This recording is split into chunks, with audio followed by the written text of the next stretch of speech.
ഹരേ കൃഷ്ണ. എല്ലാവർക്കും മാധവത്തിലേക്ക് സ്വാഗതം. ജാനുവരി 15-ാം തീയതി തിങ്കളാഴ്ച ദിവസം മകരമാസം 1-ാം തീയതിയാണ്. അതേപോലെ ജാനുവരി 14-ാം തീയതി ധനുമാസം 29, അതായത് അവസാനത്തെ ദിവസമാണ്. അപ്പോൾ മകരസംക്രാന്തി ആയിട്ട് നമ്മൾ ആചരിക്കുന്നത് തിങ്കളാഴ്ച ദിവസം ജാനുവരി 15-ാം തീയതിയാണ്. അതിന് മുന്നോടിയായിട്ട് നമ്മൾ 14-ാം തീയതി ചെയ്യേണ്ടുന്ന ചില കാര്യങ്ങളുണ്ട്. അത് നേരത്തെ തന്നെ പറയാനാണ് ഞാനിന്ന് വന്നിരിക്കുന്നത്. അതായത് 2-3 ദിവസത്തെ തയ്യാറെടുപ്പുകളൊക്കെ അതിനുവേണ്ടി നിങ്ങൾ ചെയ്യണം. നിങ്ങൾ നാളെ മുതൽ നിങ്ങളുടെ വീടും പരിസരവുമെല്ലാം തൂത്ത് വൃത്തിയാക്കി, നമ്മൾ കർക്കിടക മാസത്തിലെ പഞ്ഞമാസം കളയുക എന്ന് പറയുന്ന ഒരു പരിപാടിയുണ്ടല്ലേ, അതേപോലെ തന്നെ നമ്മുടെ പഴയ സാധനങ്ങളെല്ലാം പ്രത്യേകം അടുക്കി മാറ്റി കെട്ടിവെക്കണം. അത് നിങ്ങൾ ചെയ്യുക. ഓരോ മുറിയായിട്ട് വൃത്തിയാക്കുക, ചിലന്തി വലകളെല്ലാം അടിക്കുക, തൂത്ത് തുടച്ച് വൃത്തിയാക്കി നമുക്ക് പഴയ പേപ്പറുകൾ അല്ലെങ്കിൽ ഉപയോഗിക്കാത്ത തുണികൾ അല്ലെങ്കിൽ വേണ്ടാത്ത പാത്രങ്ങൾ അതെല്ലാം എടുത്ത് മാറ്റി വെക്കുക. ഓട്ടയുള്ള പാത്രങ്ങൾ, അങ്ങനത്തെ ചീത്തയായ ചളങ്ങിയ പാത്രങ്ങളൊക്കെ ഉണ്ടെങ്കിൽ നിങ്ങൾക്ക് വിൽക്കാൻ പറ്റുന്നതാണെങ്കിൽ കാശ് കൊടുത്തിട്ട് നിങ്ങൾ പുതിയ പാത്രങ്ങൾ മേടിക്കുക, അങ്ങനെ എന്തെങ്കിലും ചെയ്യുക. പ്ലാസ്റ്റിക് ഒക്കെ ഉണ്ടെങ്കിൽ അത് പ്രത്യേകം കെട്ടി മാറ്റി വെക്കുക. നമുക്ക് പ്ലാസ്റ്റിക് എടുക്കാൻ വരുന്ന ആളുകളുടെ കയ്യിൽ കൊടുക്കാം, അതൊന്നും എടുത്ത് കത്തിക്കരുത്. ബാക്കി പേപ്പറുകളോ അല്ലെങ്കിൽ പഴയ തുണികളോ അങ്ങനത്തെ സാധനങ്ങൾ എല്ലാം പെറുക്കി മാറ്റി വെക്കുക. അതേപോലെ അടുക്കളയൊക്കെ നന്നായി തൂത്ത് തുടച്ച് വൃത്തിയാക്കി പഴകിയ എന്തെങ്കിലും ആഹാര സാധനങ്ങളോ പൊടികളോ ഉപയോഗിക്കാൻ പറ്റാത്ത എന്തെങ്കിലുമൊക്കെ ഉണ്ടെങ്കിൽ അതുമൊക്കെ എടുത്ത് കളയുക. എന്നിട്ട് നിങ്ങളുടെ വീടും പരിസരവും എല്ലാം തൂത്ത് തുടച്ച് വൃത്തിയാക്കി ഇടുക 2 ദിവസം, ഇനി വരുന്ന 2 ദിവസങ്ങളായിട്ട്, അതായത് 12-ഉം 13-ഉമായിട്ട്. എന്നിട്ട് 14-ാം തീയതി രാവിലെ നിങ്ങൾ ചെയ്യേണ്ടുന്ന കാര്യമെന്ന് പറയുന്നത്, നമ്മൾ ഈ മാറ്റി വെച്ചിരിക്കുന്ന തുണികളായിക്കോട്ടെ പേപ്പറുകളായിക്കോട്ടെ അങ്ങനത്തെ സാധനങ്ങളുണ്ട്, കത്തിക്കാൻ പറ്റുന്ന സാധനങ്ങൾ, കത്തിക്കാൻ പറ്റാത്ത എടുത്ത് വെച്ച് കത്തിക്കരുത്. കത്തിക്കാൻ പറ്റുന്ന സാധനങ്ങളെല്ലാം നിങ്ങൾ സുരക്ഷിതമായി എവിടെയെങ്കിലും കൊണ്ടുവച്ച് അപകടമൊന്നും വരുത്താത്ത രീതിയിൽ, പറമ്പൊക്കെ ഉള്ളവരാണെങ്കിൽ കത്തിക്കുക. ഫ്ലാറ്റിൽ അല്ലെങ്കിൽ നഗരപ്രദേശങ്ങളിൽ നിങ്ങൾക്ക് ഇല്ലാത്ത, അതായത് നിങ്ങൾക്ക് കത്തിക്കാനൊന്നും പറ്റാത്ത സ്ഥലങ്ങളിൽ താമസിക്കുന്ന ആളുകൾ നമ്മൾ 13-ാം തീയതി തന്നെ ഇതെല്ലാം ഡിസ്പോസ് ചെയ്യാൻ പറ്റുന്നെങ്കിൽ ഡിസ്പോസ് ചെയ്യുക. അല്ലാത്തവർ 14-ാം തീയതി രാവിലെ തന്നെ ഇതെല്ലാം കത്തിച്ച് എല്ലാം ശുദ്ധീകരിക്കുക. അതായത് 14-ാം തീയതി നിങ്ങളുടെ വീട്ടിൽ അഴുക്കായതും വേണ്ടാത്തതുമായ സാധനങ്ങളൊന്നും ഉണ്ടാകാൻ പാടില്ല എന്നാണ് അർത്ഥം. അതിനു മുമ്പ് തന്നെ അതെല്ലാം കളയുക. പറമ്പൊക്കെ ഉള്ളവരാണെങ്കിൽ 14-ാം തീയതി രാവിലെ ഇതെല്ലാം കൂടെ കത്തിക്കുക. അതിനുശേഷം 14-ാം തീയതി നിങ്ങളുടെ പൂജാമുറിയെല്ലാം തുടച്ച് വൃത്തിയാക്കുക. പൂജാമുറി നിങ്ങൾ പടങ്ങളൊക്കെ ഉണ്ടെങ്കിൽ അതൊക്കെ തുടയ്ക്കുമ്പോൾ ആ ജലത്തിൽ അല്പം പനിനീരും കൂടെ ഒഴിച്ചിട്ട് തുടച്ചാൽ അതൊന്നും കൂടെ നല്ല ഒരു സുഗന്ധത്തിലിരിക്കും. അങ്ങനെ പഴയ വിളക്കുകളൊക്കെ ഉണ്ടെങ്കിൽ അതെല്ലാം തേച്ച് കഴുകി വൃത്തിയാക്കി വെക്കുക. ഇങ്ങനെയുള്ള കാര്യങ്ങളെല്ലാം നിങ്ങൾ ആ ഞായറാഴ്ച ദിവസം അല്ലെങ്കിൽ അതിന് മുമ്പായിട്ട് തന്നെ ചെയ്യണം. ഞായറാഴ്ച ദിവസം നമ്മളെല്ലാം വൃത്തിയായിട്ടിരിക്കണം നമ്മുടെ വീട്ടിൽ. അതായത് പിറ്റേ ദിവസത്തെ മകരസംക്രാന്തിയെ നമ്മൾ വരവേൽക്കുകയാണ്. ധനുമാസം അവസാനിക്കുകയാണ്. ധനുമാസം പ്രത്യേകിച്ച് ഭഗവാന് വളരെ വളരെ പ്രിയപ്പെട്ട ഒരു മാസമാണ്. അതായത് ഭഗവാൻ ഏറ്റവും പ്രിയപ്പെട്ട മാസങ്ങളിലൊന്നാണ് ധനുമാസം. അതുകൊണ്ട് തന്നെ അന്നത്തെ ദിവസം ഭഗവാനെ വിളിച്ച് പ്രാർത്ഥിക്കുന്നത് വളരെ വളരെ നല്ലതുമാണ്. ഇനി പ്രാർത്ഥനയുടെ കാര്യമൊക്കെ ഞാൻ പറയാം. പിന്നെ ഈ വീടും പരിസരവും എല്ലാം വൃത്തിയായിരിക്കണം. അതായത് 14-ാം തീയതി വൃത്തിയായിരിക്കണം. 14-ാം തീയതി വൃത്തിയാക്കാൻ നിൽക്കേണ്ട, അതിന് മുമ്പ് തന്നെ വൃത്തിയാക്കി എല്ലാം വെക്കുക. 14-ാം തീയതി രാവിലെ ഇതെല്ലാം എടുത്ത് കത്തിക്കുക. ഫ്ലാറ്റിലൊക്കെ താമസിക്കുന്നവർ നേരത്തെ തന്നെ ഇത് ഡിസ്പോസ് ചെയ്യുക. ഇത്രയാണ് ചെയ്യേണ്ടത്. അതിനുശേഷം 14-ാം തീയതി നിങ്ങൾ വിളക്കൊക്കെ കത്തിച്ച് പ്രാർത്ഥിക്കുക. ശുദ്ധാഹാരത്തിലിരിക്കാൻ കഴിയുന്നവരെല്ലാവരും അന്നത്തെ ദിവസം ശുദ്ധാഹാരത്തിലിരിക്കുക. എന്ന് വെച്ച് കഴിഞ്ഞാൽ നോൺ വെജിറ്റേറിയൻ ഭക്ഷണങ്ങൾ ഒഴിവാക്കാൻ പറ്റുന്നവർക്ക് എല്ലാവർക്കും ഒഴിവാക്കുക. ഇനി വീട്ടിലുള്ളവർക്ക് അത് കഴിക്കാതെ പറ്റത്തില്ലെങ്കിൽ അവരത് കഴിച്ചോട്ടെ. താല്പര്യമുള്ളവരൊക്കെ അത് ഒഴിവാക്കുന്നത് വളരെ നല്ലതാണ്. കാരണം ധനുമാസം അവസാനിക്കുകയാണ്. ഭഗവാന്റെ വളരെ വളരെ പ്രത്യേകതയുള്ള ഒരു ദിവസമാണ്. അതുകൊണ്ടാണ് പറയുന്നത്. എന്നിട്ട് നിങ്ങൾ പൂജാമുറിയിലെ നിങ്ങളുടെ പടങ്ങളൊക്കെ ഉണ്ടെങ്കിൽ ആ പടങ്ങളെല്ലാം നന്നായി തൂത്ത് തുടച്ച് വൃത്തിയാക്കിയതിന് ശേഷം നിങ്ങൾ ഈ 14-ാം തീയതി ഞായറാഴ്ച ചെയ്യേണ്ടുന്ന ഒരു കാര്യമെന്ന് പറഞ്ഞത്, ഈ പടങ്ങളെല്ലാം നിങ്ങൾ അലങ്കരിക്കണം. എങ്ങനെയാണ് അലങ്കരിക്കേണ്ടത്? ആദ്യം നിങ്ങൾ കുറച്ച് ചന്ദനം എടുത്ത് അത് വെള്ളത്തിൽ ഒന്ന് കുഴച്ച് വെക്കുക. അതിനുശേഷം ശകലം സിന്ദൂരവും കൂടെ എടുത്ത് വെക്കുക. അതിനുശേഷം ഈ പടങ്ങളിലെല്ലാം താഴെ മുതൽ മുകൾ വരെ എല്ലാം ഇങ്ങനെ എന്ത് ചെയ്യണം, ഇങ്ങനെ ഓരോ ചന്ദനത്തിൻ്റെ ഓരോ പൊട്ട് തൊട്ട് വെച്ചതിന് ശേഷം അതിൻ്റെ പുറത്തെല്ലാം സിന്ദൂരം കൊണ്ടും ഇങ്ങനെ ആ ചന്ദനത്തിൻ്റെ മുകളിലായിട്ട് തൊടുക. അത് ഭഗവാന്റെ നെറ്റിക്കും ദേവിയാണെങ്കിൽ ദേവിയുടെ നെറ്റിക്കും ഒക്കെ തൊട്ട് അത് അലങ്കരിച്ച് വെക്കുക. അതിനുശേഷം നിങ്ങൾ പൂജാമുറിയെല്ലാം വൃത്തിയാക്കിയിടുക. വൈകുന്നേരം നിങ്ങളുടെ സന്ധ്യാസമയത്തെ പ്രാർത്ഥന വളരെ വളരെ പ്രധാനപ്പെട്ടതാണ്. ഭഗവാനെ നിങ്ങൾ രംഗനാഥസ്വാമിയുടെ രൂപത്തിൽ പ്രാർത്ഥിക്കണം. രംഗനാഥസ്വാമിയുടെ രൂപമെന്ന് പറയുന്നത് ആദിശേഷൻ്റെ മുകളിൽ ശയിക്കുന്ന രൂപമാണ്. അതായത് പാലാഴിയിൽ പള്ളി കൊള്ളുന്ന ആദിശേഷൻ്റെ മുകളിൽ ഭഗവാൻ ഇങ്ങനെ കിടക്കുന്ന ശ്രീ പത്മനാഭസ്വാമി ക്ഷേത്രത്തിലൊക്കെ നമ്മൾ കാണുന്ന രൂപമുണ്ടല്ലോ, അതുപോലത്തെ ഒരു രൂപമാണ് രംഗനാഥസ്വാമിയുടെ രൂപമെന്ന് പറയുന്നത്.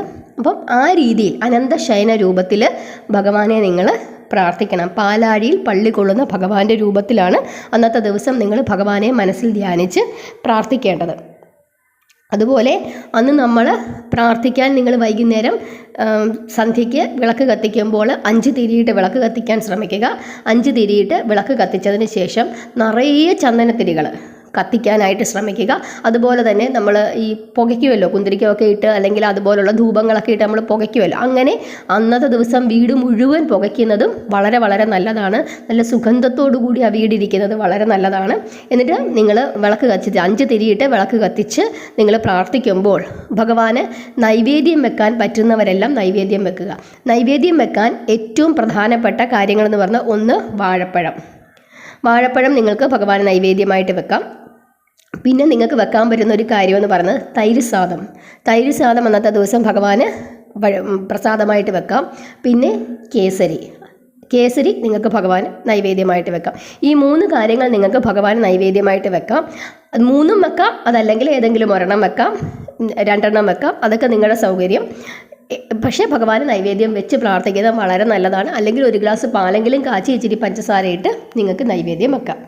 അപ്പോൾ അതിനുശേഷം നിങ്ങൾ ആദ്യം ഭഗവാനെ വിളിച്ച് പ്രാർത്ഥിക്കേണ്ടത്, ആദ്യം ആരെയാണ് പ്രാർത്ഥിക്കേണ്ടത്? വിഘ്നേശ്വരനെ വിളിച്ച് നിങ്ങൾ പ്രാർത്ഥിക്കുക. അതിനുശേഷം നിങ്ങൾ നിങ്ങളുടെ ഓരോരുത്തരുടെയും കുടുംബ ദേവതകൾ കാണും. ഓരോരുത്തർക്കും ഓരോ കുടുംബ ക്ഷേത്രങ്ങളുണ്ട്. ആ ക്ഷേത്രത്തിൽ നിങ്ങൾ ചിലർക്ക് ഭഗവതി ആയിരിക്കാം, ചിലർക്ക് അയ്യപ്പനായിരിക്കാം, ചിലർക്ക് ശിവനായിരിക്കാം, അപ്പോൾ അല്ലെങ്കിൽ ഓരോ ഭദ്രകാളിയായിരിക്കാം. ഓരോ രൂപത്തിൽ എല്ലാവർക്കും ഒരു കുടുംബ ദേവതകൾ കാണും. ആ കുടുംബ ദേവതയെ നിങ്ങൾ ഒരു നിമിഷം മനസ്സിൽ വിചാരിച്ചിട്ട് ആ ദേവിയുടെ, ഇപ്പോൾ ഓം ഭദ്രകാളിയാണെങ്കിൽ ഓം ഭദ്രകാളിയെ നമ എന്ന് നിങ്ങളൊന്ന് മനസ്സിൽ വിചാരിച്ച് ആ ക്ഷേത്രമൊക്കെ ഒന്ന് മനസ്സിൽ വിചാരിച്ച് നിങ്ങളൊന്ന് പ്രാർത്ഥിക്കുക. അതല്ലെങ്കിൽ അയ്യപ്പസ്വാമി ആണെങ്കിൽ സ്വാമിയുടെ രൂപം ഒന്ന് മനസ്സിൽ ധ്യാനിച്ച് ഒരു നിമിഷം നിങ്ങളൊന്ന് ഭഗവാനെ പ്രാർത്ഥിക്കുക.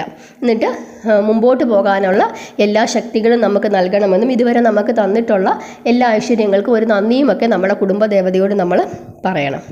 അതിനുശേഷം നിങ്ങൾ പ്രാർത്ഥിക്കേണ്ടതാണ് രംഗനാഥസ്വാമിയുടെ രൂപം. അതായത് ഭഗവാന്റെ ഈ പാലാഴിയിൽ പള്ളി കൊള്ളുന്ന ആ രൂപമാണ് അന്നത്തെ ദിവസം നിങ്ങൾ പ്രാർത്ഥിക്കേണ്ടത്. അതിന് ഏറ്റവും പ്രധാനപ്പെട്ട നിങ്ങളുടെ പ്രാർത്ഥനയെന്ന് പറയുന്നത് വിഷ്ണു സഹസ്രനാമമാണ്. വിഷ്ണു സഹസ്രനാമം ജപിക്കാൻ പറ്റുന്നവരെല്ലാം വിഷ്ണു സഹസ്രനാമം ജപിക്കുക. അതല്ലെങ്കിൽ ഓം നാരായണായ നമ എന്ന് 108 തവണ ജപിക്കുക. അതിനുശേഷം നിങ്ങൾ പ്രാർത്ഥിക്കേണ്ടുന്ന മറ്റൊരു ദേവതയാണ് മഹാലക്ഷ്മി. ഓം മഹാലക്ഷ്മിയെ നമയെന്ന് നിങ്ങൾക്ക് 108 തവണ ജപിക്കാം. അല്ലെങ്കിൽ മഹാലക്ഷ്മി സ്തോത്രങ്ങൾ നിങ്ങൾക്ക് ജപിക്കാം. ഇനി ഭഗവാനെയും നാരായണനെയും കൂടെ, ഇനി അത് സമയം കിട്ടുന്നില്ല അത്രയൊന്നുമെങ്കിൽ ഓം ലക്ഷ്മി നാരായണായ നമയെന്നെങ്കിലും നിങ്ങളൊരു 108 തവണ ജപിക്കണം. അപ്പോൾ അന്നത്തെ ദിവസത്തെ പ്രാർത്ഥനയിൽ ഇത്രയും കാര്യങ്ങൾ നിങ്ങൾ നിർബന്ധമായി ഉൾപ്പെടുത്തണം. അതിനുശേഷം നിങ്ങൾ ഭഗവാനെ നമസ്കരിക്കണം. പൂജകളെല്ലാം കഴിഞ്ഞ് നിങ്ങൾക്ക് ഈ പ്രസാദം നിങ്ങളുടെ കുടുംബത്തിലുള്ള എല്ലാവർക്കും നിങ്ങൾ വിതരണം ചെയ്യണം. ഒരു 4 ദിവസത്തെ ഉത്സവമാണ് വരാൻ പോകുന്നത്, അതായത് പൊങ്കൽ. അതിൽ ഈ 14-ാം തീയതിയിലെ ആ ദിവസത്തിൻ്റെ പ്രത്യേകതയാണ് ഞാൻ പറഞ്ഞത്.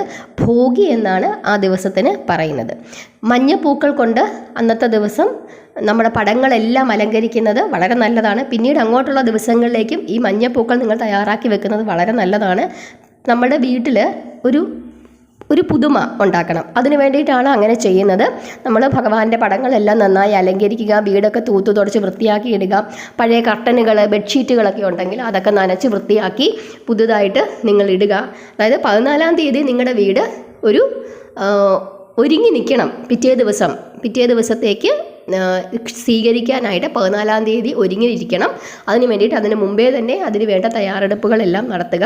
14-ാം തീയതി രാവിലെയാണ് ഈ തീ കത്തിച്ച് നമ്മൾ ഈ പഴയ സാധനങ്ങളെല്ലാം കത്തിച്ച് കളയേണ്ടത്. അത് അപകടകരമായ രീതിയിലൊന്നും നിങ്ങൾ കത്തിക്കരുത്. വല്ല ഇലക്ട്രിക് വയറൊക്കെ പോകുന്നുണ്ടെങ്കിൽ അതൊക്കെ നോക്കിയിട്ടും മറ്റു കാര്യങ്ങളൊക്കെ വേണം ചെയ്യാനായിട്ട്. അപകടമൊന്നും വിളിച്ചു വരുത്തരുത്, ഞാൻ പ്രത്യേകം പറയുന്നു. അതല്ലാത്തവരൊക്കെ 13-ാം തീയതി തന്നെ ഈ സാധനങ്ങളെല്ലാം ഡിസ്പോസ് ചെയ്യണം. 14-ാം തീയതി എന്ത് തന്നെയായാലും പഴയ കാര്യങ്ങളൊന്നും അവിടെ അവശേഷിപ്പിക്കരുത്. അതാണ് 14-ാം തീയതി ചെയ്യേണ്ടത്. ആ ദിവസത്തെ പ്രത്യേകതയാണ് പറഞ്ഞത്. ഭോഗി എന്നാണ് ആ ദിവസത്തെ നമ്മൾ പറയുന്നത്. നിങ്ങൾ വീടെല്ലാം ഒന്ന് വൃത്തിയായി അലങ്കരിച്ച് വെക്കണം. ഇനി 15-ാം തീയതി ചെയ്യേണ്ടുന്ന കാര്യങ്ങളുണ്ട്, അത് ഞാൻ അടുത്ത വീഡിയോയിൽ പറയാം. അപ്പോൾ 14-ാം തീയതി നിങ്ങൾ ഭഗവാനെ രംഗനാഥ സ്വാമിയുടെ രൂപത്തിലാണ് പ്രാർത്ഥിക്കേണ്ടത്.